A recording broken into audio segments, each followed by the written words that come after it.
In this podcast episode, Ben Shapiro discusses the current state of Joe Biden's presidency and his chances of winning the upcoming election. Shapiro points out that Biden's poll numbers are not looking good, as he is running about even with Donald Trump in national polling and slightly behind him in swing states. Nate Silver, a prominent pollster and analyst, has even suggested that Biden should drop out of the race due to his low approval ratings and lack of a plan to fix his campaign's problems. Shapiro highlights Biden's declining mental acuity, citing instances where he has mixed up countries and struggled to articulate his thoughts. He also mentions that prominent figures like James Carville have suggested that Biden should not have run for re-election in the first place. Shapiro argues that Biden's coalition is bleeding support, particularly among young voters and minority groups. One of the key issues Shapiro addresses is the declining importance of marriage and family in American society. He references a research poll that shows a significant gap between Trump supporters and Biden supporters on the question of whether society is better off if people prioritize marriage and having children. He argues that the left has successfully promoted the idea that marriage and family are not a priority, leading to a decline in societal values and cohesion. Shapiro emphasizes the importance of intermediate institutions like family, church, and community in maintaining a healthy society. He warns against the rise of radical individualism and statism, which he believes are contributing to the breakdown of American society. He also touches on the need for life insurance and encourages listeners to consider their family's financial security. Shapiro criticizes Joe Biden for trying to pander to black voters by portraying them as victims in society. He mentions Biden's past statements suggesting that all black people are victims, which has been met with skepticism and criticism. He argues that Biden's approach is to cater to black voters by promoting a victim mentality among them, which aligns with the broader left-wing intersectional theory.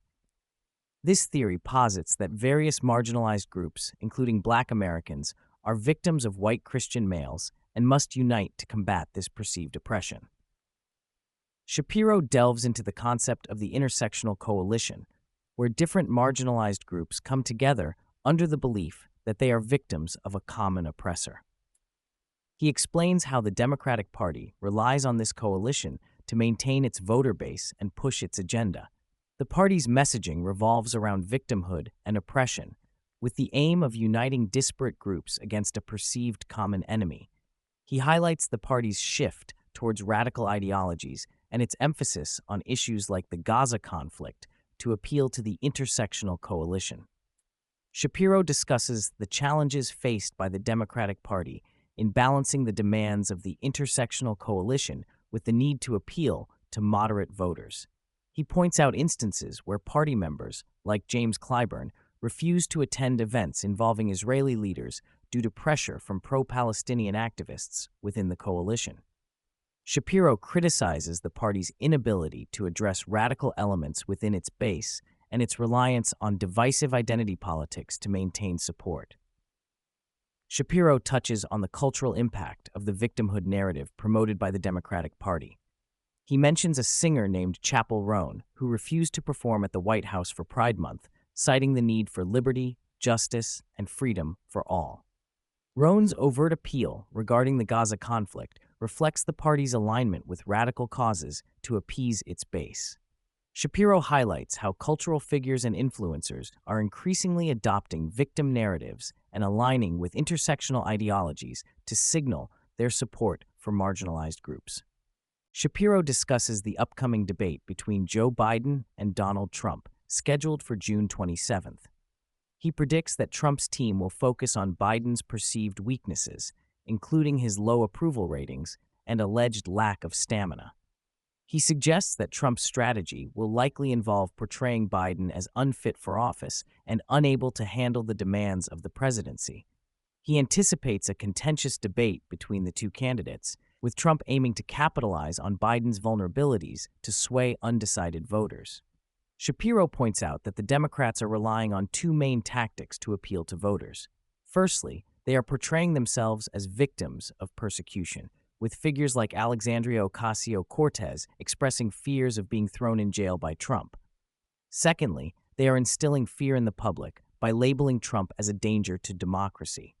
However, Shapiro argues that these tactics may not resonate with the American people, especially given Biden's poor track record on policy issues.